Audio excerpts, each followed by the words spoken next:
حضرت عباس رضی اللہ تعالیٰ عنہ کی سیرت کا جو ایک پہلو ہمیں بنیادی طور پر نظر آتا ہے نا، وہ ہے کربلا کے میدان میں اپنی جان نثاری کا اظہار کرنا. ساری زندگی وفاداری نبھاتے رہے، لیکن اس وفا کی انتہا جو ظاہر ہوئی ہے وہ میدان کربلا میں ہوئی ہے. بطور خاص جب امام حسین رضی اللہ تعالیٰ عنہ نے آپ کو اس سخت موقع پر پانی کی تلاش کے لیے بھیجا،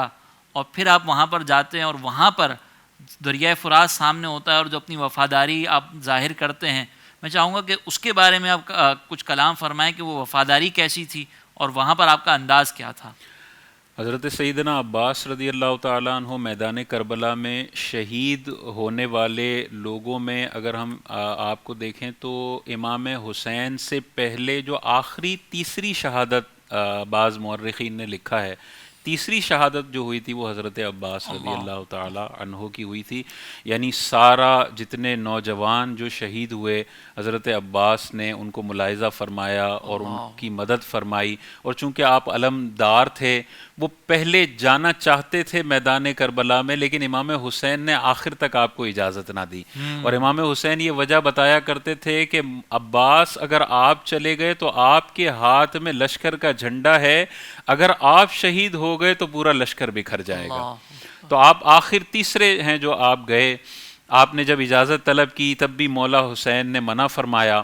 لیکن آپ نے پھر کہا کہ اب وقت آخر ہے، اب جانے کا موقع ہے. اور اسی دوران خیموں سے بچوں کے پیاس سے بلکنے کی آواز آتی ہے، امام حسین کو بھی آتی ہے اور حضرت عباس رضی اللہ تعالی عنہ کو بھی آتی ہے. تو میدان جنگ میں بھیجنے کے بجائے امام حسین آخری ذمہ داری حضرت عباس کے مبارک کاندھوں پر ڈالتے ہیں کہ اب عباس کی ایک ذمہ داری ہے کہ سکینہ کو بھی پانی پلانا ہے اور اہل بیت کے پیاسے بچوں کو بھی پانی پلانا ہے. اور یہ ذمہ داری دے کر آپ کو رخصت فرماتے ہیں. آپ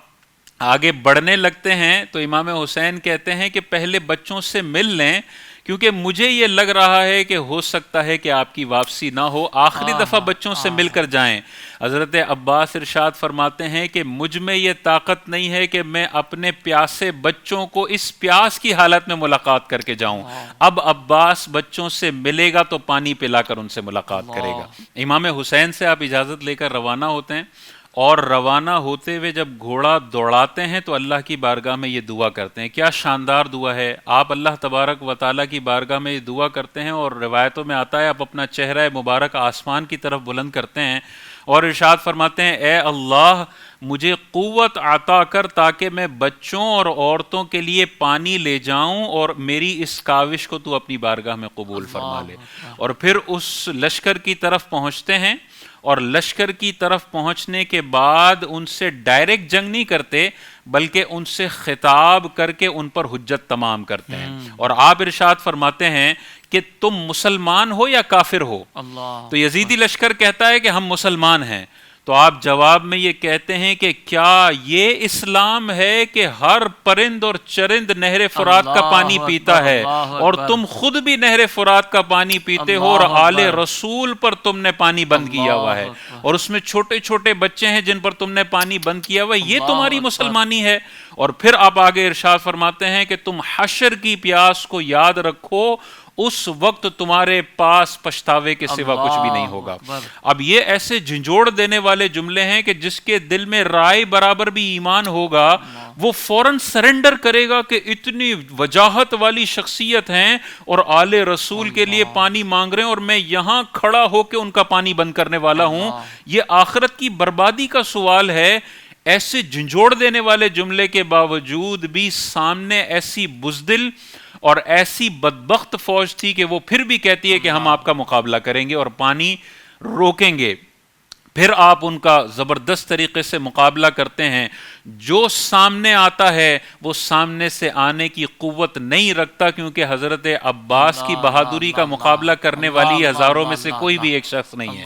آپ سامنے سے آنے والے ہر شخص کا مقابلہ کرتے ہیں، اور کیسی شاندار بات ہے کہ ہزاروں فوجی نہر فرات کو بلاک کیے ہوئے ہوں اور آپ ان کی صفوں کو چیر کر پانی تک پہنچ جائیں. کتنی بڑی بات ہے! یعنی ہزاروں کے مقابلے میں اگر 100 کا لشکر بھی ہو تو وہ بھی چیر کر پانی تک نہیں پہنچ سکتا، لیکن آپ کی بہادری کے سامنے سے جا رہے ہیں تو کوئی مقابلہ نہیں کر سکتا، سارے راستہ دیتے ہیں اور آپ پانی تک پہنچ جاتے ہیں۔ اب موقع تھا کہ خود پانی پی سکتے ہیں اور بعد میں بچوں کے لیے لے جا سکتے ہیں، لیکن روایتوں میں آتا ہے کہ پانی قریب لیتے ہیں تو پھر یاد آتا ہے کہ جب آل رسول کے بچے پیاسے ہوں تو عباس پانی نہیں پی سکتا ہے، عباس نے پانی کا قطرہ اپنے گلے میں تب اتارنا ہے جب آل رسول پانی سے اپنا گلا تر کر چکے ہوں۔ تو پانی نہیں پیتے، حالانکہ پی سکتے تھے لیکن پانی نہیں پیتے، مشکیزے میں پانی بھرتے ہیں اور جب واپسی کی طرف جاتے ہیں تو پیچھے سے وار پہ وار کیے جاتے ہیں اور آگے سے تلواروں سے نہیں، کیونکہ تلواروں سے وار کریں گے تو قریب آنا پڑے گا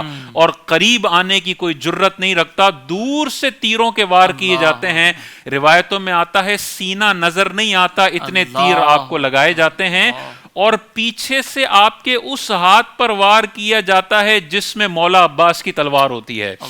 وار کر کے ہاتھ کو بازو سے الگ کر دیا جاتا ہے، مولا عباس دوسرے ہاتھ میں تلوار لیتے ہیں اور اب مقابلہ کرتے ہیں، اور اب بھی یہ بزدل فوجی سمجھتے ہیں کہ جب تک تلوار نہیں ہٹے گی مولا عباس کا مقابلہ نہیں ہو سکتا۔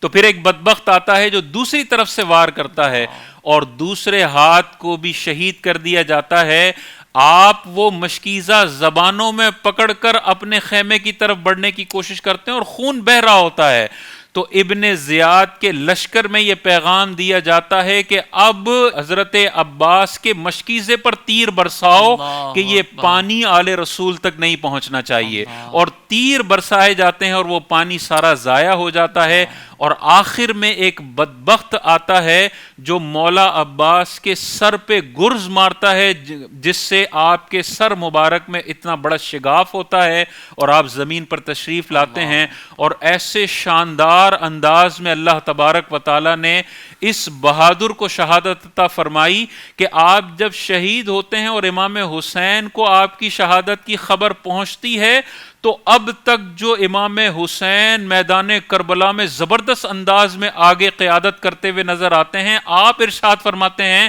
کہ مولا عباس شہید ہوئے تو امام حسین کی کمر ٹوٹ چکی ہے۔ ایسے شاندار انداز میں آپ نے سقائے اہل بیت کے منصب کو اپنے آپ کو ٹکڑے کروا کر اور سب کچھ قربان کر کر ایسے بے مثال طریقے سے پورا کیا، قیامت تک آپ کی اس وفاداری کو یاد رکھا جائے۔ زندگی کے تمام شعبوں میں دینی رہنمائی حاصل کرنے اور آخرت کو بہتر کرنے کے لیے ہمارے YouTube channel Islamic digital studio کو سبسکرائب کر لیں اور بیل آئیکن بھی پریس کر لیں۔ قرآن سے بھی ملاتا ہے ہمارا